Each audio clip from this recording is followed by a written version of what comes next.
ಈ ಒಂದು ಸಮಯದಲ್ಲಿ ಬೈಬಲ್ನಲ್ಲಿ ಒಂದು ಚಿಕ್ಕ ಪಾಠವನ್ನು ಆಲೋಚನೆ ಮಾಡಿ ಕಲಿತುಕೊಳ್ಳೋಣ. ಪಾಠದ ಹೆಸರೇನು ಎಂಬುದಾಗಿ ನೋಡುವಂಥದ್ದಾದರೆ, ಪ್ರಸಂಗಿ ಗ್ರಂಥ 7ನೇ ಅಧ್ಯಾಯ 16ನೇ ವಚನದ ಪ್ರಕಾರವಾಗಿ ಧರ್ಮವನ್ನು ಆಚರಿಸಬಾರದು ಎಂಬುದಾಗಿ ಮತ್ತೆ ಹೇಳ್ತಾ ಇದ್ದೀನಿ. ಪ್ರಸಂಗಿ ಗ್ರಂಥ 7ನೇ ಅಧ್ಯಾಯ 16ನೇ ವಚನಕ್ಕನುಸಾರವಾಗಿ ಧರ್ಮವನ್ನು ಅತಿಯಾಗಿ ಆಚರಿಸಬಾರದು ಎಂಬುದಾಗಿ ಈ ಒಂದು ವಾಕ್ಯ ಭಾಗವನ್ನು ನೋಡಿಕೊಂಡು ಪಾಠ ಭಾಗದಲ್ಲಿ ಮುಂದೆ ಸಾಗಿ ಹೋಗೋಣ. ಪ್ರಸಂಗಿ ಗ್ರಂಥ 7ನೇ ಅಧ್ಯಾಯ 16ನೇ ವಚನವನ್ನು ಓದಿ. ಪ್ರಸಂಗಿ ಗ್ರಂಥ 7ನೇ ಅಧ್ಯಾಯ 16ನೇ ವಚನ. ಧರ್ಮವನ್ನು ಅತಿಯಾಗಿ ಆಚರಿಸದಿರು, ಜ್ಞಾನವನ್ನು ಅಧಿಕವಾಗಿ ಆರ್ಜಿಸಬೇಡ, ನಿನ್ನನ್ನು ನೀನೇ ನಾಶನಕ್ಕೆ ಏಕೆ ಗುರಿ ಮಾಡಿಕೊಳ್ಳುವಿ. ಗಮನಿಸಿ, ಇಲ್ಲಿ ಧರ್ಮವನ್ನು ಅತಿಯಾಗಿ ಆಚರಿಸದಿರು, ಧರ್ಮವನ್ನು ಅತಿಯಾಗಿ ಆಚರಿಸದಿರು, ಮತ್ತು ಜ್ಞಾನವನ್ನು ಅಧಿಕವಾಗಿ ಆರ್ಜಿಸಬೇಡ ಎಂಬುದಾಗಿದೆ. ಅಂದರೆ ಧರ್ಮವನ್ನು ಆಚರಿಸಬಾರ್ದ? ಇಲ್ಲಿ ಗಮನಿಸಬೇಕು, ದೇವರ ಮಾತು ಯಾವತ್ತಿಗೂ ಕೂಡ ಒಬ್ಬ ಮನುಷ್ಯನು ನೀತಿವಂತನಾಗಿರಬೇಕು, ಒಬ್ಬ ಮನುಷ್ಯನು ಪರಿಶುದ್ಧನಾಗಿರಬೇಕು, ಒಬ್ಬ ಮನುಷ್ಯನು ಈ ಲೋಕದ ಮಲಿನಕ್ಕೆ ಒಳಗಾಗಬಾರ್ದು, ಈ ಒಂದು ಲೋಕದ ಪಾಪದಲ್ಲಿ ಮನುಷ್ಯನು ಬೀಳಬಾರ್ದು ಎನ್ನುವಂಥದ್ದು ದೇವರ ಆಲೋಚನೆ, ದೇವರ ಸಂಕಲ್ಪ, ದೇವರ ಒಂದು ಚಿತ್ತ ಏನಿದೆ ಎಂಬುದಾಗಿ ನೋಡುವಂಥದ್ದಾದರೆ 1 ತಿಮೋಥಿ 2ನೇ ಅಧ್ಯಾಯ 4ನೇ ವಚನವನ್ನು ಗಮನಿಸಿ. 1 ತಿಮೋಥಿ 2:4 ಎಲ್ಲ ಮನುಷ್ಯರು ರಕ್ಷಣೆಯನ್ನು ಹೊಂದಿ ಸತ್ಯದ ಜ್ಞಾನಕ್ಕೆ ಸೇರಬೇಕೆಂಬುದು ಆತನ ಚಿತ್ತವಾಗಿದೆ ಎಂಬುದಾಗಿದೆ. ಅಂದರೆ ಎಲ್ಲ ಮನುಷ್ಯರ ರಕ್ಷಣೆಯನ್ನು ಹೊಂದಿ ಸತ್ಯದ ಜ್ಞಾನಕ್ಕೆ ಸೇರಬೇಕೆನ್ನುವಂಥದ್ದು ದೇವರ ಒಂದು ಉದ್ದೇಶ, ದೇವರ ಒಂದು ಆಸೆ. ಅಂದರೆ ಯಾವ ಮನುಷ್ಯನು ಕೂಡ ನರಕಕ್ಕೆ ಹೋಗುವಂಥದ್ದು ದೇವರಿಗೆ ಇಷ್ಟ ಇಲ್ಲ. ಯಾವ ಮನುಷ್ಯನು ಕೂಡ ಪಾತಾಳಕ್ಕೆ ಜಾರಿ ಹೋಗಿ ಆ ಒಂದು ನಿತ್ಯ ಯಾತನೆಯನ್ನು ಅನುಭವಿಸುವಂಥದ್ದು ದೇವರಿಗೆ ಇಷ್ಟ ಇಲ್ಲ. ಎಲ್ಲ ಮನುಷ್ಯರು ರಕ್ಷಣೆ ಹೊಂದಬೇಕು ಎನ್ನುವಂಥದ್ದು ದೇವರ ಚಿತ್ತ, ಎಲ್ಲ ಮನುಷ್ಯರು ಕೂಡ ಸತ್ಯವನ್ನು ಗ್ರಹಿಸಬೇಕು ಎನ್ನುವಂಥದ್ದು ದೇವರ ಚಿತ್ತ. ಆಗಿದ್ದಾಗ ದೇವರ ಆ ರೀತಿಯಾಗಿ ಆಸೆ ಪಡ್ತಾನೆ ಅಂತಂದರೆ ಇಲ್ಲಿ ಯಾಕೆ ಈ ರೀತಿಯಾಗಿ ಬರ್ಸಿದ್ದಾನೆ? ಈ ಒಂದು ಮಾತಿನ ಅರ್ಥವು ಏನು? ಅತಿಯಾಗಿ ಧರ್ಮವನ್ನು ಆಚರಿಸದಿರು ಎಂಬುದಾಗಿದೆ. ಈ ಮಾತನ್ನು ಗಮನಿಸಿ, ಮತ್ತೆ ಓದಿ ಅದನ್ನು. 7:16 ಧರ್ಮವನ್ನು ಅತಿಯಾಗಿ ಆಚರಿಸದಿರು, ಜ್ಞಾನವನ್ನು ಅಧಿಕವಾಗಿ ಆರ್ಜಿಸಬೇಡ ಎಂಬುದಾಗಿದೆ. ಮತ್ತೆ ತೆಲುಗು ಭಾಷೆ ಬೈಬಲಲ್ಲಿ ಇದೇ ಮಾತು ಏನಿದೆ ಎಂಬುದಾಗಿ ನೋಡುವಂಥದ್ದಾದರೆ 16ನೇ ವಚನದಲ್ಲಿ, అధికముగ నీతిమంతుడవై ఉండకము, అధికముగ జ్ఞానివి కాకము, నిన్ను నీవేళ ನಾಶನಮು చేసికొందుము. ಅಂದರೆ ಅಧಿಕವಾಗಿ ನೀನು ನೀತಿಯನ್ನು ಅನುಸರಿಸಬೇಡ ಎಂಬುದಾಗಿ ತೆಲುಗು ಭಾಷೆಯ ಬೈಬಲಲ್ಲಿ ಇದೆ. ಆದರೆ ಏನು ಈ ಮಾತಿನ ಅರ್ಥ? ದೇವರು ಒಳ್ಳೆಯದನ್ನು ಮಾಡೋದಕ್ಕೆ ಹೇಳುವಂಥವನ್ನೇ ದೇವರು ಹೊರತು ಕೆಟ್ಟದನ್ನು ಮಾಡುವುದಕ್ಕೆ ಹೇಳುವಂಥವನ್ನ ದೇವರಾಗೋದಕ್ಕೆ ಸಾಧ್ಯವಿಲ್ಲ. ಈಗ ಯೆಹೋವನ ಧರ್ಮಶಾಸ್ತ್ರವು ಲೋಪವಿಲ್ಲದು ಎಂಬುದಾಗಿ ಕೀರ್ತನೆ 19:7 ಇದೆ. ಎಲ್ಲರೂ ಮನುಷ್ಯರು ಸತ್ಯದ ಪರಿಜ್ಞಾನಕ್ಕೆ ಸೇರ್ಬೇಕು ಎನ್ನುವಂಥದ್ದು 1 ತಿಮೋಥಿ 2:4 ಇದೆ. 1 ತಿಮೋಥಿ 2:4ನೇ ವಚನದಲ್ಲಿ ನಾವು ಓದ್ಕೊಂಡಿದ್ದೀವಿ. ಆಗಿರುವಂಥ ಕಾರಣ ಇಲ್ಲಿ ಧರ್ಮವನ್ನು ನೀನು ಆಚರಿಸಬೇಡ, ನೀತಿವಂತನಾಗಿ ನೀನು ಇರಬೇಡ ಎಂಬುದಾಗಿ ಏನಕ್ಕೋಸ್ಕರ ಈ ರೀತಿಯಾಗಿ ಬರೆಯಲ್ಪಟ್ಟಿದೆ? ಈ ಮಾತನ್ನು ನಾವು ಸ್ಪಷ್ಟವಾಗಿ ಅರ್ಥ ಮಾಡಿಕೊಳ್ಬೇಕು. ಯಾಕೆ ಅಂತಂದರೆ ದೇವರ ಮಾತು ಯಾವತ್ತಿಗೂ ಕೂಡ ಒಂದು ಮಾತಿಗೂ ಇನ್ನೊಂದು ಮಾತಿಗೂ ವ್ಯತಿರೇಕವಾಗಿ ಇರಲ್ಲ. ಇಲ್ಲಿ ಬೈಬಲಲ್ಲಿರುವಂಥ ಒಂದೊಂದು ಮಾತುಗಳನ್ನು ಕೂಡ ಬರೆಸಿರುವಂಥದ್ದು ಸಾಕ್ಷಾತ್ ದೇವರೇ ಹೊರತು ಯಾವ ಮನುಷ್ಯನೂ ಅಲ್ಲ. ಇದನ್ನ ಸ್ಪಷ್ಟವಾಗಿ ನಾವು ಅರ್ಥ ಮಾಡಿಕೊಳ್ಳಬೇಕಾಗಿರುವಂಥ ಸಂಗತಿ. 2ನೇ ಪೇತ್ರ 1ನೇ ಅಧ್ಯಾಯ 20-21 ಶಾಸ್ತ್ರದಲ್ಲಿರುವ ಯಾವ ಪ್ರವಾದನಾ ವಾಕ್ಯವೂ ಕೇವಲ ಮಾನುಷ ಬುದ್ಧಿಯಿಂದ ವಿವರಿಸತಕ್ಕಂಥದ್ದಲ್ಲವೆಂಬುದನ್ನು ಮುಖ್ಯವಾಗಿ ತಿಳಿದುಕೊಳ್ಳಿರಿ. ಅಂದರೆ ಶಾಸ್ತ್ರದಲ್ಲಿರುವಂಥ ಯಾವ ಪ್ರವಾದನೆ ವಾಕ್ಯವಾದರೂ, ಅಂದರೆ ಇಡೀ ಬೈಬಲೇ ಶಾಸ್ತ್ರ. ಇದನ್ನು ಸ್ಪಷ್ಟವಾಗಿ ಅರ್ಥ ಮಾಡಿಕೊಳ್ಬೇಕು. ಈ ಬೈಬಲಲ್ಲಿರುವಂಥ ಆದಿಕಾಂಡ ಮೊದಲುಗೊಂಡು ಪ್ರಕಟಣೆ ಗ್ರಂಥದವರೆಗೂ ಕೂಡ ಇರುವಂಥ ಎಲ್ಲ ಮಾತುಗಳನ್ನು ಕೂಡ ದೇವರೇ ಬರೆಸಿದ್ದಾನೆ. ಶಾಸ್ತ್ರದಲ್ಲಿರುವ ಯಾವ ಪ್ರವಾದನಾ ವಾಕ್ಯವು ಕೇವಲ ಮಾನುಷ ಬುದ್ಧಿಯಿಂದ ವಿವರಿಸತಕ್ಕಂಥದ್ದಲ್ಲ. ಇದು ಮನುಷ್ಯನ ಜ್ಞಾನದಿಂದ ವಿವರಣೆ ಮಾಡುವಂಥದ್ದಲ್ಲ. ಯಾಕೆ ಮನುಷ್ಯನ ಜ್ಞಾನದಿಂದ ವಿವರಣೆ ಮಾಡುವಂಥದ್ದಲ್ಲ ಅಂದರೆ ಯೆಶಾಯ 55:8ನೇ ವಚನಕ್ಕನುಸಾರವಾಗಿ ನಿಮ್ಮ ಒಂದು ಮಾರ್ಗಗಳಿಗಿಂತ ನನ್ನ ಮಾರ್ಗಗಳು, ನಿಮ್ಮ ಆಲೋಚನೆಗಳಿಗಿಂತ ನನ್ನ ಆಲೋಚನೆಗಳು, ಭೂಮಿಯ ಮೇಲೆ ಆಕಾಶವು ಎಷ್ಟು ಉನ್ನತವಾಗಿಯೋ ಅಷ್ಟು ಉನ್ನತವಾಗಿದೆ ಎನ್ನುವಂಥ ಮಾತಿಗನುಸಾರವಾಗಿ ಮನುಷ್ಯನ ಜ್ಞಾನವು ಮಣ್ಣಿಗೆ ಸಂಬಂಧಪಟ್ಟದ್ದು, ದೇವರ ಜ್ಞಾನವು ಉನ್ನತವಾದಂಥ ಕಾರ್ಯಗಳಿಗೆ ಸಂಬಂಧಪಟ್ಟದ್ದು ಆಗಿರುವಂಥ ಕಾರಣ ಮನುಷ್ಯನ ಜ್ಞಾನದಿಂದ ದೇವರ ಜ್ಞಾನವನ್ನು ವಿವರಣೆ ಮಾಡೋದಕ್ಕೆ ಸಾಧ್ಯವಿಲ್ಲ. ಆಗಿರುವಂಥ ಕಾರಣ ಮಾನುಷ ಬುದ್ಧಿಯಿಂದ ವಿವರಿಸತಕ್ಕಂಥದ್ದಲ್ಲವೆಂಬುದನ್ನು ಮುಖ್ಯವಾಗಿ ತಿಳಿದುಕೊಳ್ಳಿರಿ. ಅಂದರೆ ಬೈಬಲಲ್ಲಿರುವಂಥ ಯಾವುದೇ ಮಾತನ್ನಾದರೂ ಕೂಡ ದೇವರು ನನಗೆ ಈ ರೀತಿಯಾಗಿ ಕನಸಿನಲ್ಲಿ ಬಯಲುಪಡಿಸಿದ್ದಾನೆ, ರಾತ್ರಿ ದರ್ಶನ ಕೊಟ್ಟಿದ್ದಾನೆ ಅಂತ ಹೇಳಿ ಇವತ್ತಿಗೆ ಹೇಳುವಂಥವನು ಸುಳ್ಳುಗಾರನು ಆಗಿರುವಂಥ ಕಾರಣ ಅವೆಲ್ಲವೂ ಕೂಡ ತಪ್ಪು. ದೇವರ ಮಾತುಗಳಿಗೆ ಉತ್ತರವನ್ನು ದೇವರ ಮಾತುಗಳೇ ಕೊಡಬೇಕು. ಆ ಮಾತುಗಳು ಬೈಬಲಲ್ಲಿ ದೇವರು ಆಲ್ರೆಡಿ ಬರೆಸಿ ಕೊಟ್ಟಿದ್ದಾನೆ ಹೊರತು ಯಾವತ್ತಿಗೂ ಇವತ್ತಿಗೆ ಕನಸಿನಲ್ಲಿ ಮೂಲಕವಾಗಿ ಬಂದು ಹೇಳುವಂಥದ್ದು ಅವೆಲ್ಲ ಸುಳ್ಳು. 21ನೇ ವಚನ, ಯಾಕೆಂದರೆ ಯಾಕೆ ಮನುಷ್ಯನ ಬುದ್ಧಿಯಿಂದ ವಿವರಿಸೋದಕ್ಕೆ ಸಾಧ್ಯವಿಲ್ಲವೋ ಎಂಬುದಾಗಿ ಮುಂದೆ ಹೇಳ್ತಾ ಇದ್ದೇನೆ, ಗಮನಿಸಿ. ಯಾಕೆಂದರೆ ಯಾವ ಪ್ರವಾದನೆಯು ಎಂದೂ ಮನುಷ್ಯರ ಚಿತ್ತದಿಂದ ಉಂಟಾಗಲಿಲ್ಲ. ಬೈಬಲಲ್ಲಿರುವಂಥ ಯಾವ ಮಾತುಗಳನ್ನಾದರೂ ಕೂಡ ಮನುಷ್ಯನು ತನ್ನ ಸ್ವಂತ ಜ್ಞಾನದಿಂದ ಬರೆದೇ ಇಲ್ಲ, ದೇವರೇ ಬರೆಸಿದ್ದಾನೆ.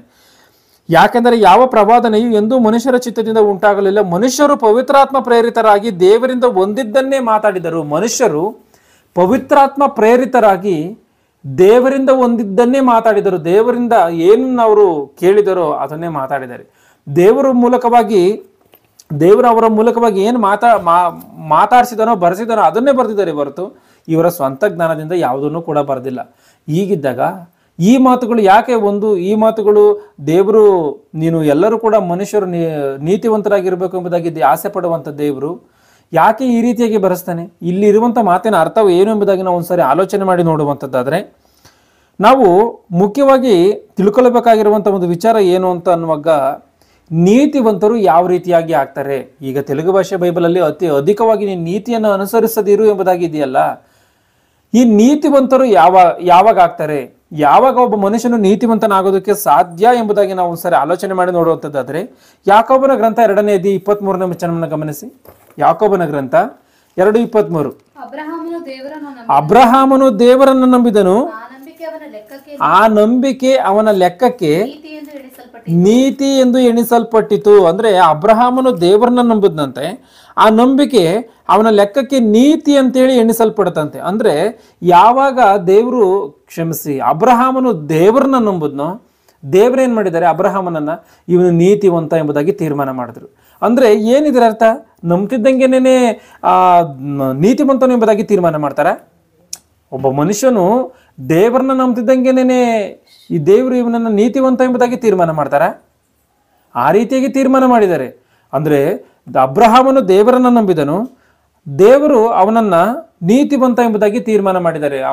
ಅವನ ನಂಬಿಕೆ ಅವನ ಲೆಕ್ಕಕ್ಕೆ ನೀತಿ ಎಂದು ಎಣಿಸಲ್ಪಟ್ಟಿತು ಎಂಬುದಾಗಿದೆ. ಮತ್ತೆ ಓದಿದನ, ಅಬ್ರಹಾಮನು ದೇವರನ್ನು ನಂಬಿದನು, ಆ ನಂಬಿಕೆ ಅವನ ಲೆಕ್ಕಕ್ಕೆ ನೀತಿ ಎಂಬುದಾಗಿ ಎಣಿಸಲ್ಪಟ್ಟಿತು. ಅಂದ್ರೆ ಒಬ್ಬ ಮನುಷ್ಯನು ದೇವರನ್ನು ನಂಬಿದಾಗ ನೀತಿವಂತನಾಗ್ತಾನೆ ಹೊರತು ದೇವರನ್ನ ನಂಬದೇ ಇದ್ದರೆ, ಅಂದ್ರೆ ತನ್ನ ಸ್ವಂತ ಕಾರ್ಯಗಳಿಂದ ನಾನು ನೀತಿವಂತನಾಗ್ತೀನಿ, ಅಂದರೆ ಅನೀತಿ ಕಾರ್ಯಗಳನ್ನು ನಾನು ಮಾಡದೆ ನನ್ನ ಸ್ವಂತ ಕ್ರಿಯೆಗಳನ್ನೇ ನಾನು ನೀತಿವಂತನಾಗಿರುವಂತ ಒಬ್ಬ ಮನುಷ್ಯನು ತನ್ನ ಸ್ವಂತ ಕಾರ್ಯಗಳನ್ನು, ಅಂದರೆ ಅವನು ಮಾಡುವಂಥ ಕೆಲಸ ಕಾರ್ಯಗಳಲ್ಲಿ ಅವನು ನಡ್ಕೊಳ್ಳುವಂಥ ರೀತಿಯಲ್ಲಿ ಅವನೇ ಸ್ವತಃವಾಗಿ ನೀತಿವಂತನಾಗಿರುವುದಕ್ಕೆ ಸಾಧ್ಯವೂ ಇಲ್ಲ. ಯಾಕೆ ಸಾಧ್ಯವಿಲ್ಲ ಅಂತ ಅಂದರೆ ಎಲ್ಲ ಮನುಷ್ಯರು ಕೂಡ ತಪ್ಪಿತಸ್ಥರು, ಎಲ್ಲ ಮನುಷ್ಯರು ಕೂಡ ಪಾಪಿಗಳು ಎಂಬುದಾಗಿ ಸ್ಪಷ್ಟವಾಗಿ ದೇವರೇ ತಿಳಿಸಿದ್ದಾನೆ. ರೋಮಾಪುರದವರಿಗೆ ಬರೆದ ಪತ್ರಿಕೆ 3ನೇ ಅಧ್ಯಾಯ 23ನೇ ವಚನವನ್ನು ಗಮನಿಸಿ.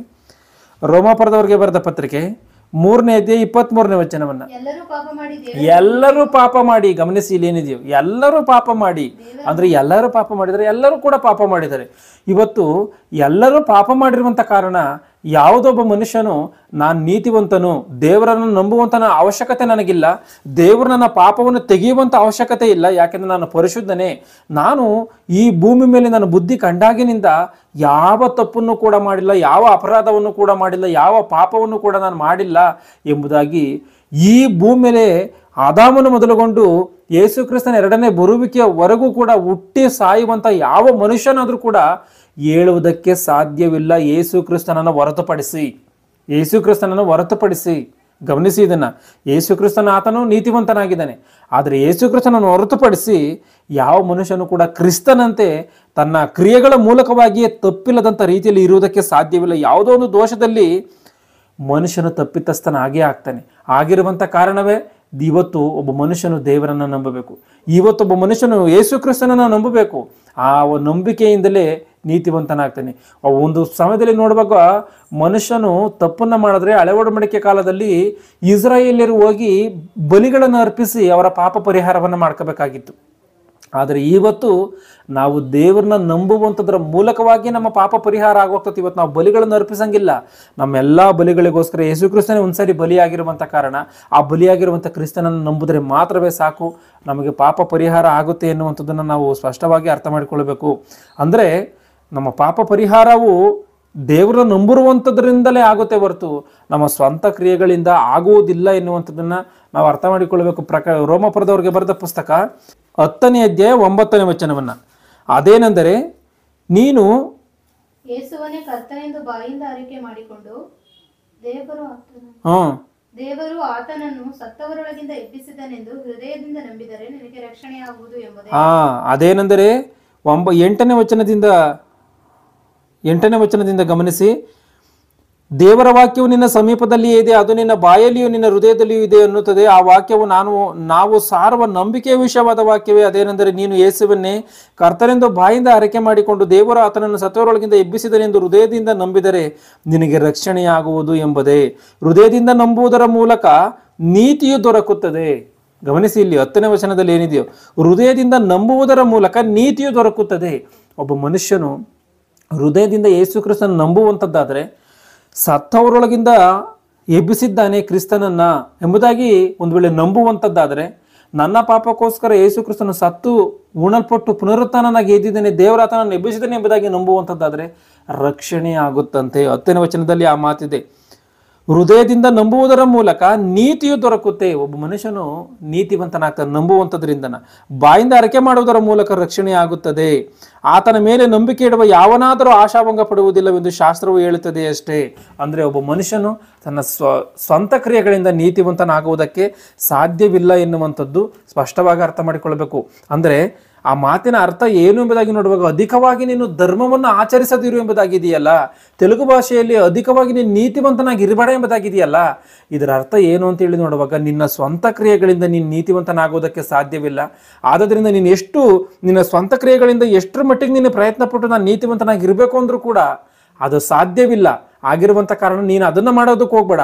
ಆದರೆ ನೀನು ದೇವರನ್ನ ಆಶ್ರಯಿಸಿ ನೀನು ನೀತಿವಂತನಾಗುವಂತನ, ದೇವರನ್ನ ಆಶ್ರಯಿಸಿ ನೀನು ನೀತಿವಂತನಾಗು. ಆದರೆ ನಾವೇ ನೀತಿವಂತರು ಎಂಬುದಾಗಿ ಗರ್ವದಿಂದ ಹೇಳಿಕೊಳ್ಳುವಂಥದ್ದು ತಪ್ಪು, ಗರ್ವ ಪಡುವಂಥದ್ದು ತಪ್ಪು. ಸೊಲೊಮೋನನು ಹೇಳುವಂಥದ್ದು ಏನು ಅಂದ್ರೆ ಪ್ರಸಂಗಿ ಅಂದರೆ ಯಾರು ಅಂದರೆ ಆ ಪ್ರಸಂಗಿ ಗ್ರಂಥವನ್ನು ಬರೆದಿರುವಂಥದ್ದು ಸೊಲೊಮೋನನು ಹೇಳ್ತಿರುವಂಥದ್ದು ಏನು ಅಂದರೆ, ಲೋಕದ ಜನಗಳು ಕೆಲವರು ಮಾತನಾಡ್ತಾ ಇರ್ತಾರೆ ಅವರ ಸ್ವಂತ ಕ್ರಿಯೆಗಳಿಂದಲೇ ನಾನೇನು ತಪ್ಪನ್ನು ಮಾಡಿಲ್ಲ, ನಾನೇನು ಅಪರಾಧವನ್ನು ಮಾಡಿಲ್ಲ, ನಾನು ಒಳ್ಳೆ ರೀತಿಯಾಗಿ ಇದ್ದೀನಿ ಎಂಬುದಾಗಿ ಹೇಳ್ತಿರ್ತಾರೆ. ಅಂಥವರ ವಿಷಯದಲ್ಲಿ ಈ ಲೋಕದ ಜನವನ್ನು ಗ್ರಹಿಸಿದಂಥ ಸೊಲೊಮೋನನು ಮಾತನಾಡುವಂಥ ಮಾತುಗಳವು. ಸೊಲೊಮೋನನು ಅಬ್ರಹಾಮನನ್ನ ಮನಸ್ಸಿನಲ್ಲಿ ಇಟ್ಟುಕೊಂಡಿದ್ದಾನೆ. ಅಂದರೆ ಇಲ್ಲಿ ಯಾಕೋಬನ ಗ್ರಂಥದಲ್ಲಿ 2ನೇ ಅಧ್ಯಾಯ 23ನೇ ವಚನದಲ್ಲಿ ನಾವೇನು ಓದ್ಕೊಂಡ್ರು, ಅಬ್ರಹಾಮನು ದೇವರನ್ನು ನಂಬಿದನು, ಅವನ ನಂಬಿಕೆ ಅವನ ಲೆಕ್ಕದಲ್ಲಿ ನೀತಿಯಿಂದ ಎಣಿಸಲ್ಪಟ್ಟಿತು ಅಂತ. ಆ ಮಾತು ಎಲ್ಲಿನದು ಎಂಬುದಾಗಿ ನೋಡುವಂಥದ್ದಾದರೆ ಆದಿಕಾಂಡದಲ್ಲಿ ಅಬ್ರಹಾಮನ ವಿಷಯದಲ್ಲಿ ಹೇಳಲ್ಪಟ್ಟಿರುವಂಥ ಮಾತು ಆಗಿರುವಂಥ ಕಾರಣ ಅಬ್ರಹಾಮನನ್ನ ಮನಸ್ಸಿನಲ್ಲಿಟ್ಟುಕೊಂಡು ಸೊಲೊಮೋನನು ಮಾತನಾಡಿರುವಂಥ ಮಾತು. ಲೋಕದ ಜನರು ಆ ರೀತಿಯಾಗಿದ್ದಾರಾ ಇಲ್ವಾ ಎಂಬುದಾಗಿ ನೋಡಬಹುದಾದರೆ 1ನೇ ಶತಮಾನದಲ್ಲಿ ಯೇಸು ಕ್ರಿಸ್ತನಿದ್ದಂಥ ಸಮಯದಲ್ಲಿ ಒಂದು ಸಂಗತಿ ನಡೆದಿದೆ. ಆ ಒಂದು ಸಂಗತಿಯನ್ನು ಗಮನಿಸಿ. ಲೂಕನ ಬರೆದ ಸುವಾರ್ತೆ 18ನೇ ಅಧ್ಯಾಯ 9ನೇ ವಚನದಿಂದ, ಇದಲ್ಲದೆ ತಾವೇ ನೀತಿವಂತರೆಂದು ತಮ್ಮಲ್ಲಿ ಭರವಸವಿಟ್ಟುಕೊಂಡು ಉಳಿದವರನ್ನು ಉದಾಸೀನ ಮಾಡುವಂತ.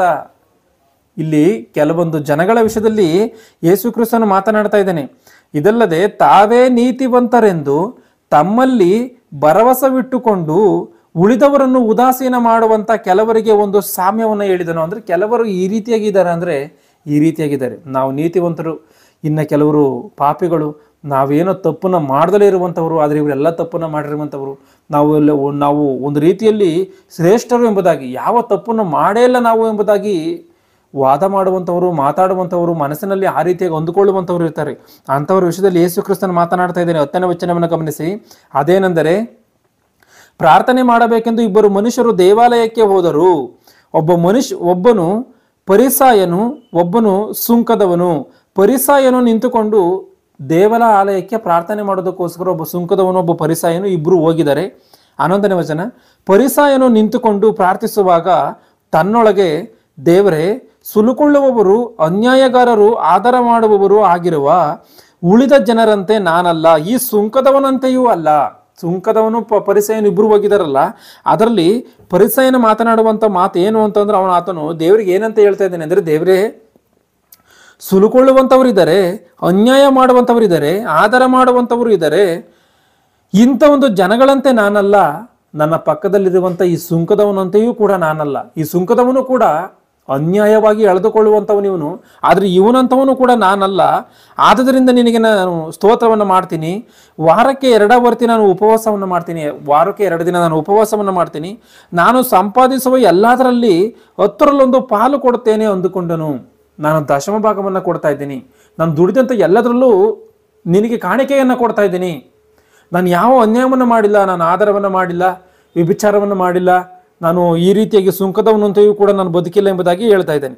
ಆದರೆ ಆ ಸುಂಕದವನು ದೂರದಲ್ಲಿ ನಿಂತ್ಕೊಂಡು ಪರಿಸಯನ ಈ ರೀತಿಯಾಗಿ ಪ್ರಾರ್ಥನೆ ಮಾಡಿದ್ರೆ, ಸುಂಕದವನು ಯಾವ ರೀತಿಯಾಗಿ ಪ್ರಾರ್ಥನೆ ಮಾಡ್ತಾ ಇದ್ದಾನೆ ಅಂದರೆ 13ನೇ ವಚನ, ಆದರೆ ಆ ಸುಂಕದವನು ದೂರದಲ್ಲಿ ನಿಂತುಕೊಂಡು ಆಕಾಶದ ಕಡೆಗೆ ಕಣ್ಣೆತ್ತಿ ನೋಡುವುದಕ್ಕೂ ಮನಸ್ಸಿಲ್ಲದೆ, ಆಕಾಶದ ಕಡೆಗೆ ಕಣ್ಣೆತ್ತಿ ನೋಡುವುದಕ್ಕೂ ಕೂಡ ಮನಸ್ಸಿಲ್ಲದೆ. ಅಂದರೆ ಇದರ ಅರ್ಥ ಏನು? ಆಕಾಶದ ಕಡೆಗೆ ಏನಕ್ಕೆ ಕಣ್ಣೆತ್ತಿ ನೋಡಬೇಕು? ಪರಲೋಕದಲ್ಲಿ ದೇವರಿದ್ದಾನೆ.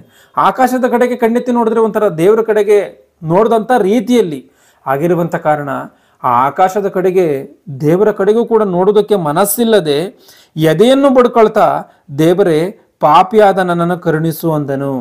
ಅಂದರೆ ಇವನು ಬಹಳ ಮಟ್ಟಿಗೆ ಪಾಪ ಮಾಡಿದಂಥವನು ಸುಂಕದವನು. ಅಂದರೆ ಬಹಳವಾದಂಥ ರೀತಿಯಲ್ಲಿ ಎಳೆದುಕೊಂಡು ದುಡ್ಡನ್ನು ಕಸ್ಕೊಳ್ಳುವಂಥವ್ರು ಇವರು, ಸುಂಕ ಕಟ್ಟಿಸ್ಕೊಳ್ಳುವಂಥವ್ರು. ಆದರೆ ಪರಿಸಯನ ಯಾವ ರೀತಿಯಾಗಿ ಅವನೇನೋ ಸ್ವಲ್ಪ ಮಟ್ಟಿಗೆ ಅದು ಇದು ನೀತಿ ಕಾರ್ಯಗಳನ್ನು ಮಾಡ್ತಾ ಅದರಲ್ಲಿ ಉಬ್ಬಿ ಹೋಗಿದ್ದಾನೆ. ಅವನು ಕಡಿಮೆ ಪಾಪವನ್ನು ಮಾಡಿದ್ರು ಕೂಡ, ಇವನು ಜಾಸ್ತಿ ಪಾಪವನ್ನು ಮಾಡಿದ್ರು ಕೂಡ ದೇವರು ಯಾರನ್ನ ತೀರ್ಮಾನ ಮಾಡ್ತಾನೆ ಮುಂದೆ ನೋಡಿ, ಮನಸ್ಸಿಲ್ಲದೆ ಎದೆಯನ್ನು ಬಡ್ಕೊಳ್ಳುತ್ತಾ, ದೇವರೇ, ಪಾಪಿಯಾದ ನನ್ನನ್ನು ಕರುಣಿಸು ಅಂದನು. ಇವನು ನೀತಿವಂತನೆಂದು ನಿರ್ಣಯಿಸಲ್ಪಟ್ಟವನಾಗಿ ತನ್ನ ಮನೆಗೆ ಹೋದನು. ಅಂದರೆ ಸುಂಕದವನು ನೀತಿವಂತನು ಎನ್ನುವಂಥ ರೀತಿಯಲ್ಲಿ ದೇವರು ತೀರ್ಮಾನ ಮಾಡಲ್ಪಟ್ಟಂಥವನಾಗಿ ಹೋದನಂತೆ. ಅಂದರೆ ದೇವರು ಈ ಸುಂಕದವನನ್ನು ಮೆಚ್ಚಿಕೊಂಡಂತೆ. ಆದರೆ ಆ ಪರಿಸಯನು ಅಂಥವನಾಗಿ ಹೋಗಲಿಲ್ಲ ಎಂದು ನಿಮಗೆ ಹೇಳುತ್ತೇನೆ. ಪರಿಸಯನನ್ನ ದೇವರು ಮೆಚ್ಚಲಿಲ್ಲ ಎಂಬುದಾಗಿ ಯೇಸು ಕ್ರಿಸ್ತನೇ ಹೇಳ್ತಾ ಇದ್ದಾನೆ. ಅಂದರೆ ಸ್ವಾಮಿ, ನಾನು ಆ ರೀತಿಯಾಗಿ ತಪ್ಪನ್ನು ಮಾಡಿಲ್ಲ, ಈ ರೀತಿಯಾಗಿ ತಪ್ಪನ್ನು ಮಾಡಿಲ್ಲ, ನಾನು ಯಾವುದೂ ತಪ್ಪನ್ನು ಮಾಡಿಲ್ಲ ಎಂಬುದಾಗಿ ಇವನೇ ತನ್ನ ಸ್ವಂತ ಕ್ರಿಯೆಗಳಿಂದನೇ ನಾನು ನೀತಿವಂತನು ಎಂಬುದಾಗಿ ಇವನು ಮಾತನಾಡ್ತಾ ಇದ್ದಾನಲ್ಲ, ಇದು ತಪ್ಪು. ಆದರೆ ಸುಂಕದವನು ಏನು ಮಾಡ್ತಾ ಇದ್ದಾನೆ? ಸ್ವಾಮಿ, ನಾನು ತಪ್ಪನ್ನು ಮಾಡಿದ್ದೀನಿ, ನನ್ನ ಕ್ಷಮಿಸ್ಬಿಟ್ಟು ನನ್ನನ್ನು ಪರಿಶುದ್ಧನನ್ನಾಗಿ ಮಾಡು ಎಂಬುದಾಗಿ ಆತನು ಹೇಳ್ತಾ ಇದ್ದಾನೆ. ಆಗಿರುವಂಥ ಕಾರಣ ದೇವರು ಆ ರೀತಿಯಾಗಿ ಒಪ್ಪಿಕೊಂಡು ಪರಿಶುದ್ಧತೆಯನ್ನು ಬೇಡುವಂಥವನನ್ನೇ ದೇವರೇನು ಮಾಡ್ತಾನೆ? ಪರಿಶುದ್ಧನನ್ನಾಗಿ, ಪವಿತ್ರನನ್ನಾಗಿ ಮಾಡ್ತಾನೆ ಹೊರತು ಅವನ ಸ್ವಂತ ಕ್ರಿಯೆಗಳಿಂದ ಮನುಷ್ಯನು ಪರಿಶುದ್ಧನಾಗುವುದಕ್ಕೆ ಸಾಧ್ಯವಿಲ್ಲ. ಯಾಕೆ ಅಂತಂದರೆ, ಯಾವನಾದರೂ ಒಂದು ತಪ್ಪಿಲ್ಲ ಅಂತೇಳಿ ಹೇಳೋದಕ್ಕೆ ಸಾಧ್ಯವಾ? ತಪ್ಪಿಲ್ಲ ಅಂತೇಳಿ ಒಂದು ವೇಳೆ ಹೇಳಿದ್ರೆ ಏನಾಗುತ್ತೋ ಎನ್ನುವಂಥದ್ದನ್ನು ನೋಡುವಂಥದ್ದಾದರೆ 1 ಯೋಹಾನ 1:10 ಗಮನಿಸಿ. 1 ಯೋಹಾನನಿಗೆ ಬರೆದ ಪತ್ರಿಕೆ 1:10. ನಾವು ಪಾಪ ಮಾಡಲಿಲ್ಲವೆಂದು ಹೇಳಿದರೆ ಆತನನ್ನು ಸುಳ್ಳುಗಾರನ, ನಾವು ಪಾಪ ಮಾಡಿಲ್ಲ ಅಂತ ಹೇಳಿ ಒಂದು ವೇಳೆ ಹೇಳಿದ್ರೆ, ನಾವು ಯಾವ ತಪ್ಪನ್ನು ಕೂಡ ಮಾಡಿಲ್ಲ, ನಾವು ನೀತಿವಂತರಾಗಿ ಬದುಕ್ತಾ ಇದ್ದೀವಿ ಎಂಬುದಾಗಿ ಅವರ ಸ್ವಂತ ಕ್ರಿಯೆಗಳಿಂದ ನಾವು ನಮ್ಮ ಸ್ವಂತ ಕ್ರಿಯೆಗಳಿಂದ ನಾವು ನೀತಿವಂತರಾಗಿಯೇ ಇದ್ದೀವಿ, ನೀತಿವಂತರಾಗಿಯೇ ಬದುಕ್ತಾ ಇದ್ದೀವಿ ಎಂಬುದಾಗಿ ಒಂದು ವೇಳೆ ಯಾವನಾದ್ರೂ ಹೇಳುವಂಥದ್ದಾದ್ರೆ ಆತನನ್ನು ಸುಳ್ಳುಗಾರನನ್ನಾಗಿ ಮಾಡ್ತೇವೆ. ಅಂದ್ರೆ ದೇವ್ರನ್ನೇ ಸುಳ್ಳುಗಾರನನ್ನಾಗಿ ಮಾಡ್ದಂಗಂತೆ. ಅಂದ್ರೆ ದೇವರು ಸುಳ್ಳುಗಾರನಲ್ಲ. ದೇವರು ಸುಳ್ಳು ಹೇಳುವಂಥವನಾದ್ರೂ ದೇವರು ಆಗೋದಕ್ಕೆ ಸಾಧ್ಯವಿಲ್ಲ. ಆಗಿರುವಂಥ ಕಾರಣ ಇವತ್ತು ಯಾವ ತಪ್ಪನ್ನು ಮಾಡಿಲ್ಲ ಎಂಬುದಾಗಿ ಮನುಷ್ಯನು ಹೇಳ್ತಾನೆ ಅಂದರೆ ದೇವರು ಸುಳ್ಳುಗಾರ ಅನ್ನಂಗಾಯ್ತು. ದೇವರು ಸುಳ್ಳುಗಾರ ಎಂಬುದಾಗಿ ಮನುಷ್ಯನು ಹೇಳ್ತಾನೆ ಅಂದರೆ ದೇವ್ರನ್ನ ದೂಷಣೆ ಮಾಡ್ದಂಗಾಯ್ತು. ದೇವ್ರನ್ನ ದೂಷಣೆ ಮಾಡುವಂಥದ್ದಾದರೆ ಅಂಥ ಪರಿಶುದ್ಧನಾದಂಥ ದೇವ್ರನ್ನ ದೂಷಣೆ ಮಾಡಿದಂಥವನು ನರಕಕ್ಕೆ ಹೋಗ್ಬೇಕು. ಆಗಿರುವಂಥ ಕಾರಣ ದೇವರು ಸುಳ್ಳು ಹೇಳೋದಕ್ಕೆ ಸಾಧ್ಯವಿಲ್ಲ. ಅಂದರೆ ಮನುಷ್ಯನದೇ ತಪ್ಪು, ಮನುಷ್ಯನೇ ಸುಳ್ಳು ಹೇಳ್ತಾನೆ ಅಂತ, ಮನುಷ್ಯನೇ ಪಾಪ ಮಾಡ್ತಾನೆ ಅಂತ, ಅಂದ್ರೆ ನೀತಿವಂತರು ಅಂತೇಳಿ ಅಂದ್ಕೊಂಡು ತಪ್ಪನ್ನ ಮಾಡ್ತಾ ಇದ್ದಾರೆ. ನಾವು ನೀತಿವಂತರು ನಾವೇನು ತಪ್ಪನ್ನ ಮಾಡ್ತಿಲ್ಲ ಅಂತ ಹೇಳಿ ಇವ್ರು ಹೇಳ್ತಾ ಇದ್ದಾರೆ ಅಂತಂದ್ರೆ ಅದು ಪಾಪ ಅಂತ ಅರ್ಥ. ಯಾಕಂದ್ರೆ ಎಲ್ಲ ಮನುಷ್ಯರು ಕೂಡ ತಪ್ಪನ್ನ ಮಾಡ್ತಾರೆ ಎನ್ನುವಂಥದ್ದನ್ನು ನಾವು ಸ್ಪಷ್ಟವಾಗಿ ಅರ್ಥ ಮಾಡಿಕೊಳ್ಳಬೇಕು. ಅಧಿಕವಾಗಿ ಧರ್ಮವನ್ನ ಆಚರಿಸದಿರು ಎಂಬುದಾಗಿದೆಯಲ್ಲ, ನೀನು ಅಧಿಕವಾಗಿ ನೀತಿವಂತನಾಗಿರ್ಬೇಡ ಎಂಬುದಾಗಿ ತೆಲುಗು ಭಾಷೆ ಬೈಬಲ್ ಇಲ್ಲಿದೆಯಲ್ಲ, ಈ ಮಾತಿಗೆ ಅರ್ಥ ಏನು ಅಂತೇಳಿ ನೋಡುವಾಗ ನಿನ್ನ ಸ್ವಂತ ಕ್ರಿಯೆಗಳಿಂದ ನೀನು ನೀತಿವಂತನಾಗೋದಕ್ಕೆ ಸಾಧ್ಯವಿಲ್ಲ. ಅಧಿಕವಾಗಿ ನೀನು ಏನು ನೀತಿವಂತನಾಗಿರೋದಕ್ಕೆ ಹೋಗ್ಬೇಡ. ಅಂದ್ರೆ ಅಧಿಕವಾಗಿ ನೀನು ನೀತಿಯನ್ನು ಅನುಸರಿಸಿದ್ರು ಕೂಡ ನೀನು ನೀತಿವಂತನಾಗಿ ಇರೋದಕ್ಕೆ ಸಾಧ್ಯವಿಲ್ಲ. ಯಾಕಂದ್ರೆ ನೀನು ತಪ್ಪನ್ನು ಎಲ್ಲೋ ಒಂದು ಕಡೆ ಒಬ್ಬ ಮನುಷ್ಯನು ಮಾಡೇ ಮಾಡ್ತಾನೆ. ಯಾವ ಮನುಷ್ಯನು ಕೂಡ ಪರಿಶುದ್ಧನು ಇಲ್ದಲೇ ಇದ್ದಿದ್ದಕ್ಕೋಸ್ಕರವೇ ಪರಿಶುದ್ಧನಾದಂಥ ಕ್ರಿಸ್ತನು ಬರಬೇಕಾಯಿತು. ಆಗಿರುವಂಥ ಕಾರಣ ಎಲ್ಲ ಮನುಷ್ಯರು ಕೂಡ ಪಾಪಿಗಳೇ. ಅದು ದೇವರ ದಯೆಯಿಂದ ಮಾತ್ರವೇ, ದೇವರ ಒಂದು ಕರುಣೆಯಿಂದ ಮಾತ್ರವೇ ಒಬ್ಬ ಮನುಷ್ಯನ ನೀತಿವಂತನಾಗ್ಬೋದೇ ಹೊರತು ಅವನ ಸ್ವಂತ ಕ್ರಿಯೆಗಳಿಂದ ನೀತಿವಂತನಾಗುವುದಕ್ಕೆ ಸಾಧ್ಯವಿಲ್ಲ. ಅದೇ ಆ ಮಾತಿನ ಅರ್ಥ. ಅಧಿಕವಾಗಿ ಧರ್ಮವನ್ನು ಆಚರಿಸದಿರು ಅಂದ್ರೆ ಇದರ ಅರ್ಥ ಏನು ಅಂತಂದ್ರೆ, ನೀನು ಎಷ್ಟು ಧರ್ಮವನ್ನು ಆಚರಿಸಿ ನೀನು ನಿನ್ನ ಸ್ವಂತ ಕ್ರಿಯೆಗಳಿಂದ ನೀನು ನೀತಿವಂತನಾಗೋದಕ್ಕೆ ಹೋದರೆ ಸಾಧ್ಯವಿಲ್ಲ. ದೇವರ ಕರುಣೆ ಎನ್ನುವಂಥದ್ದು, ದೇವರ ಮೇಲೆ ನಂಬಿಕೆ ಎನ್ನುವಂಥದ್ದು ಬೇಕೇ ಬೇಕು ಎನ್ನುವಂಥದ್ದು. ಮತ್ತೆ ಮುಂದೆ ಮಾತಿನ ಏನಿದೆಯೋ ಗಮನಿಸಿ ಅದನ್ನ. ಪ್ರಸಂಗಿ ಗ್ರಂಥ 7ನೇ ಅಧ್ಯಾಯ 16ನೇ ವಚನದಲ್ಲಿ ಮುಂದಿನ ಮಾತು, ಧರ್ಮವನ್ನು ಅತಿಯಾಗಿ ಆಚರಿಸಿದರೂ ಜ್ಞಾನವನ್ನು ಅಧಿಕವಾಗಿ ಆರ್ಜಿಸಬೇಡ. ಜ್ಞಾನವನ್ನ ಅಧಿಕವಾಗಿ ಆರ್ಜಿಸಬೇಡ ಅಂದ್ರೆ, ಜ್ಞಾನವಂತರು ಎಂಬುದಾಗಿ ಹೇಳ್ಕೊಂಡು ಇವತ್ತು ವಿಜ್ಞಾನಿಗಳು ಏನೋ ಸಂಶೋಧನೆಗಳ ಹೆಸರಿನ ಮೇಲೆ ಈ ಒಂದು ವಿಧ್ವಂಸವನ್ನು ಉಂಟು ಮಾಡ್ತಾ ಇದ್ದಾರೆ. ಇವತ್ತು ಎಷ್ಟೋ ಪರಿಶೋಧನೆಗಳನ್ನು ಮಾಡೋದಕ್ಕೆ ಹೋಗಿ, ಸಂಶೋಧನೆಗಳನ್ನು ಮಾಡೋದಕ್ಕೆ ಹೋಗಿ, ಆಕಾಶಕ್ಕೆ ಆ ನೌಕೆಯನ್ನು ಕಳಿಸಿ, ಇದನ್ನ ಕಳಿಸಿ, ಓಝೋನ್ ಪೊರೆಯನ್ನು ಹರಿದು ಹೋಗುವಂಥ ರೀತಿಯಲ್ಲಿ ಮಾಡಿ, ಸೂರ್ಯನಿಂದ ಬರುವಂಥ ಕಿರಣಗಳು ನೇರವಾಗಿ ಭೂಮಿ ಮೇಲೆ ಬೀಳುವಂತೆ ಮಾಡಿ, ಅದು ಮನುಷ್ಯರ ಚರ್ಮದ ಮೇಲೆ ಬಿದ್ದು ಅನೇಕ ರೋಗಗಳು ಬರುವಂಥ ರೀತಿಯಲ್ಲಿ ಅಲ್ಲೋಲ ಕಲ್ಲೋಲ ಮಾಡಾಕಿದ್ದಾರೆ. ಇವರು ಮಾಡಿರುವಂಥ ಅವಘಡಗಳು, ಅನಾಹುತಗಳು ಒಂದಲ್ಲ ಎರಡಲ್ಲ, ದೇವರ ಮಾತುಗಳನ್ನು ಮೀರಿ ಮಾಡ್ತಾ ಇರುವಂಥದ್ದು.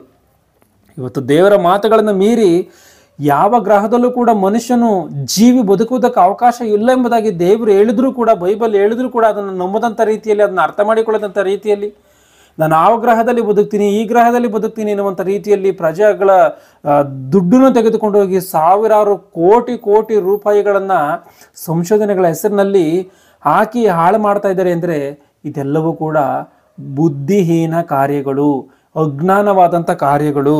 ಇಲ್ಲೇನಿದೆಯೋ ಜ್ಞಾನವನ್ನು ಅತಿಯಾಗಿ ಆರ್ಜಿಸಬೇಡ ಎನ್ನುವಂಥದ್ದು ಇದೆಯಲ್ಲ, ಅದು ತಪ್ಪು. ಅಂದರೆ ಜ್ಞಾನಿ ಎಂಬುದಾಗಿ, ಜ್ಞಾನ ಎನ್ನುವಂಥದ್ದು ದೇವರ ಜ್ಞಾನವು, ದೇವರ ಮಾತುಗಳು ಮಾತ್ರವೇ ಜ್ಞಾನವು ಹೊರತು ಈ ಲೋಕದ ಜ್ಞಾನವು ಜ್ಞಾನವಲ್ಲ. ಸ್ಪಷ್ಟವಾಗಿ ಯಾಕೋಬನ ಪುಸ್ತಕಗಳಲ್ಲಿ ಸ್ಪಷ್ಟವಾಗಿ ಕಾಣುತ್ತೆ, ಅದು ಮೇಲಿನಿಂದ ಬಂದಂಥ ಜ್ಞಾನವಲ್ಲ, ಭೂಸಂಬಂಧವಾದದ್ದು ಎಂಬುದಾಗಿ. ಆಗಿರುವಂಥ ಕಾರಣ ಈ ಭೂಮಿಗೆ ಸಂಬಂಧಪಟ್ಟಂಥ ಜ್ಞಾನವಲ್ಲ. ಇಂಥ ಒಂದು ಜ್ಞಾನವನ್ನು ಅತಿಯಾಗಿ ಮನುಷ್ಯನು ತಲೆ ಕೆಡಿಸಿಕೊಳ್ಳಬಾರ್ದು. ಇಂಥ ಒಂದು ಮನುಷ್ಯನು ಇಂಥ ಒಂದು ಭೂ ಸಂಬಂಧವಾದಂಥ ಜ್ಞಾನಕ್ಕೆ ವಿಪರೀತವಾದಂಥ ರೀತಿಯಲ್ಲಿ ಮುಳುಗಿ ಹೋಗ್ಬಾರ್ದು. ದೇವರ ಜ್ಞಾನವನ್ನು ಹೊರತುಪಡಿಸಿ, ದೇವರ ಜ್ಞಾನವನ್ನು ಬಿಟ್ಟು ಈ ಲೋಕದ ಜ್ಞಾನಕ್ಕೆ ಮುಳುಗಿ ಹೋಗ್ಬಾರ್ದು. ದೇವರ ಜ್ಞಾನವೇ ಶ್ರೇಷ್ಠ. ದೇವರ ಜ್ಞಾನದಲ್ಲಿ ಉನ್ನತವಾಗಿರಬೇಕು. ಮನುಷ್ಯನ ಈ ಲೋಕದ ವಿಷಯದಲ್ಲಿ ಎಷ್ಟನ್ನು ತಿಳ್ಕೋಬೇಕು ಅಷ್ಟನ್ನು ತಿಳ್ಕೊಂಡು ಸಾಕು. ದೇವರು ಎಷ್ಟನ್ನು ಹೇಳಿದಾನೋ ಅಷ್ಟನ್ನು ತಿಳ್ಕೊಂಡು ಮನುಷ್ಯನು ಸರಿಯಾದಂಥ ರೀತಿಯಲ್ಲಿ ಇರಬೇಕು. ಅದು ಹೊರತು ಹೆಚ್ಚಿನದಂಥ ಜ್ಞಾನವು ಬುದ್ಧಿಹೀನವಾದಂಥ ಕಾರ್ಯಗಳನ್ನು ಮಾಡಬಾರ್ದು. ಅದೇ ಈ ಒಂದು ಪ್ರಸಂಗಿ ಗ್ರಂಥದಲ್ಲಿರುವಂಥ 7ನೇ ಅಧ್ಯಾಯ 16ನೇ ವಚನದಲ್ಲಿರುವಂಥ ಮಾತು. ಮತ್ತೆ ಆ ಒಂದು ವಾಕ್ಯವನ್ನು ಓದಿಕೊಂಡು ಮುಗಿಸಿಕೊಳ್ಳೋಣ. ಧರ್ಮವನ್ನು ಅತಿಯಾಗಿ ಆಚರಿಸದಿರು, ಜ್ಞಾನವನ್ನು ಅಧಿಕವಾಗಿ ಆರ್ಜಿಸಬೇಡ, ನಿನ್ನನ್ನು ನೀನೇ ಏಕೆ ನಾಶನಕ್ಕೆ ಗುರಿ ಮಾಡಿಕೊಳ್ಳುವಿ. ಅಂದ್ರೆ ನೀನು ಅಧಿಕವಾಗಿ ನಾನು ನೀತಿವಂತನಾಗಿ, ನನ್ನ ಸ್ವಂತ ಕ್ರಿಯೆಗಳಿಂದಲೇ ನಾನು ನೀತಿವಂತನಾಗಿ ಇರ್ತೀನಿ ಎಂಬುದಾಗಿ ಒಬ್ಬ ಮನುಷ್ಯನು ಹೋರಾಡುವಂಥದ್ದಾದರೆ ಅವನು ನಾಶವಾಗಿ ಹೋಗ್ತಾನೆ. ಯಾಕೆಂದರೆ ಪರಿಶುದ್ಧನಾಗಿರುವುದಕ್ಕೆ ಸಾಧ್ಯ ಇಲ್ಲ. ದೇವ್ರನ್ನ ನಂಬಿದ್ರೆ ಮಾತ್ರ ಪರಿಶುದ್ಧನಾಗ್ತಾನೆ ಹೊರತು ಇಲ್ಲಾಂದರೆ ಪರಿಶುದ್ಧನಾಗುವುದಕ್ಕೆ ಸಾಧ್ಯವಿಲ್ಲ. ಆ ರೀತಿಯಾಗಿ ಅಧಿಕವಾಗಿ ನಾನೇ ನನ್ನ ಸ್ವಂತ ಕ್ರಿಯೆಗಳಿಂದಲೇ ನಾನು ನೀತಿವಂತನಾಗಿರ್ತೀನಿ ಅಂತ ಹೋದರೆ ಅವನು ನಾಶವಾಗ್ತಾನೆ. ಏತಕ್ಕೆ ನಿನ್ನನ್ನು ನೀನೇ ನಾಶ ಮಾಡಿಕೊಳ್ಳುವಿ ಎಂಬುದಾಗಿ ಇದೆ. ಜ್ಞಾನದ ವಿಷಯದಲ್ಲೂ ಕೂಡ ದೇವರ ಜ್ಞಾನವನ್ನು ಹೊರತುಪಡಿಸಿ ಲೋಕದ ಜ್ಞಾನದಲ್ಲಿ ಮೆರೆಯೋದಕ್ಕೂ ಹೋದರೆ ಅವನನ್ನು ಅವನೇ ನಾಶ ಮಾಡಿಕೊಳ್ತಾನೆ. ಇದನ್ನು ಸ್ಪಷ್ಟವಾಗಿ ಅರ್ಥ ಮಾಡಿಕೊಳ್ಬೇಕು. ಯಾಕೆಂದರೆ ವಿಜ್ಞಾನಿಗಳು ಕಂಡುಹಿಡಿದಿರುವಂಥ ಎಷ್ಟೋ ಕಾರ್ಯಗಳಿಂದ ಮನುಷ್ಯನಿಗೆ ಕುತ್ತು ಎನ್ನುವಂಥದ್ದು ಸ್ಪಷ್ಟವಾಗಿ ಎಷ್ಟೋ ದೊಡ್ಡ ರೀತಿಯಲ್ಲಿ ಇದೆ ಎನ್ನುವಂಥದ್ದು ಗೊತ್ತಾಗುತ್ತೆ. ಆಗಿರುವಂಥ ಕಾರಣ ಈ ಮಾತುಗಳನ್ನು ಸರಿಯಾದಂಥ ರೀತಿಯಲ್ಲಿ ಅರ್ಥ ಮಾಡಿಕೊಳ್ಳ್ರಿ. ಯಾವುದೂ ಕೂಡ ಬೈಬಲಲ್ಲಿ ತಪ್ಪು ಎನ್ನುವಂಥದ್ದಿಲ್ಲ, ಆದರೆ ನಾವು ಸರಿಯಾದಂಥ ರೀತಿಯಲ್ಲಿ ಅರ್ಥ ಮಾಡಿಕೊಳ್ಳಬೇಕಷ್ಟೇ. ಎಲ್ಲರಿಗೂ ವಂದನೆಗಳು.